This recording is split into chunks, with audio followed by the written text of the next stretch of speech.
This is Lynn Benton Community College, been here before, and today I'm waiting for a bus here. This is a transit center for me today, and I'm going to the east. The bus I'm waiting for is a bus I've never taken. There's always a little bit of anxiety if I haven't taken a bus before. When I'm waiting for it, I wonder, do I have the right time? Do I have the right place? Even though, I looked at the schedule. But if it doesn't show up, well, it's a nice day. I can find things to do here.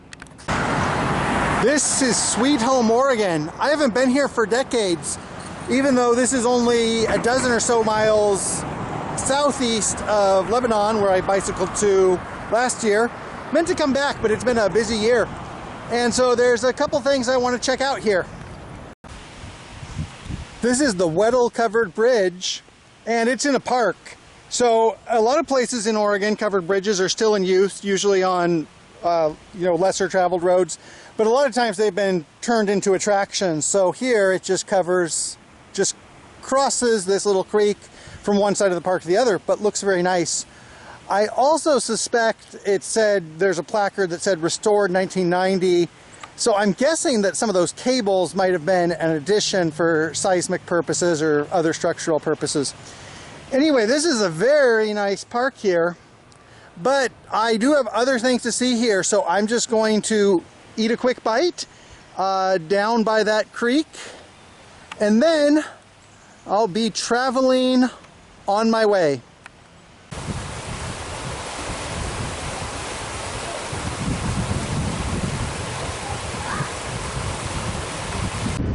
I've said before that cities in Oregon and probably elsewhere, either they're big enough to have a chain grocery store, chain supermarket, and kind of this sprawl section, or they're too small to have anything. And Sweet Home is small, but it's still large enough that we still have like chain stores here and stuff. The road is continuing this way, the highway. This is actually one of the main highways that goes to Bend over the crest of the Cascade Trail. So most of this traffic is not for or from Sweet Home. It is from I-5 going over to Bend. And you can also see there's no traffic lights here for a while. This is not a small road. This is a 5-lane road. So even though it's a small road, or even though it's a small town, it's not exactly a bucolic little town with Main Street and people waving to each other and Uncle Bob's barbershop or anything. Not that I'm complaining, just making an observation. It's actually bigger than I thought it would be. Busier than I thought it would be. Anyway, I am continuing down the road. Most importantly, it's big enough to have a Dollar Tree, which is on Google Maps, but not on Google Street View, so I wasn't sure whether that was really there. And it would be interesting to see what's in the Dollar Tree, but that's on the other side of this 5-lane road. We also have a 7-Eleven, and then over there, it looks like we might actually be leaving town. And in case you were wondering, it is 93 miles to Bend, over a mountain pass. And Sweet Home is kind of halfway in the Willamette Valley. It's in the foothills of the Cascade Mountains. So it's going to be a little bit different as far as climate and terrain goes. But really here, we're kind of still in the valley because it hasn't really gotten mountainous, just a little bit hilly. And as this sign tells us, the pass is steep enough and windy enough that you can't bring trailer trucks over it. Cascades are pretty high mountains. My friends in Chile might disagree with me, but they are up there. So I was wrong about one thing when I said I was leaving town. Here we actually have City Hall, and where I came in we had more of a typical downtown type area.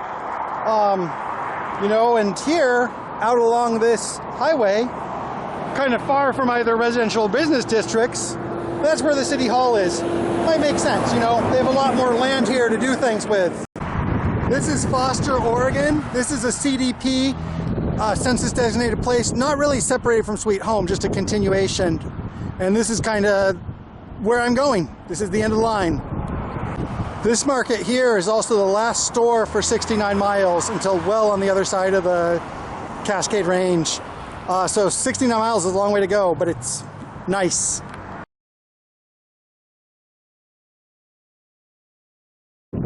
We're here at Foster Lake. This is an artificial lake, a reservoir on the South Santiam River. And if you look over in that direction, you can see the dam structure. I wish I had more time so I could show the structure from that direction. And there's a number of lakes in the Willamette Valley on the North Santiam River, the South Santiam River, the forks of the Willamette. And it's something that we don't really think about because as opposed to the Columbia River dams, which are very great, very grand, these are kind of out of the way. They're not really for power generation either. They're mostly for flood control. And so what's interesting, and I haven't really thought about it, even though I spent a lot of time thinking about infrastructure in Oregon, is that the construction of these dams, which happened in the 1960s, when we talk about how big Oregon got after the end of World War II, this is one reason. Because a lot of the suburbs I've been to, you know, places like Salem or Canby, and like I said at the Ankeny National Wildlife Refuge, this is why, because there's been a lot of flood control, but a lot of times it's out of sight, out of mind, so people don't realize the Willamette River is a place where you can live and build houses that don't get flooded. It's constructed at a lot of effort. And that's something to think about, but I have to think about catching my bus in this direction. So now I'm waiting at a bus stop. Hopefully the bus should be here soon. And this is kind of the last bus stop. You can actually get from Newport to Corvallis to Albany to here, all on what's basically city buses. And then over here, that's just National Forest, and this is kind of where the sidewalk ends as far as buses go. Also, like I've said with a lot of these buses, it is kind of difficult to arrange my schedule and to not be too anxious that I'm going to miss a connection and have to walk 40 miles back to Corvallis. But anyway, everything's looking good now. I'm back in Corvallis. It's after 6 in the afternoon. Kind of a short trip. I only got to spend a couple hours in Sweet Home, and there was more stuff I would have liked to look at maybe later in the summer. And now it's 6 o'clock and it's pretty hot out still. So summer has really begun. And hopefully this summer I'll be going lots of places. But for now, I'm going home.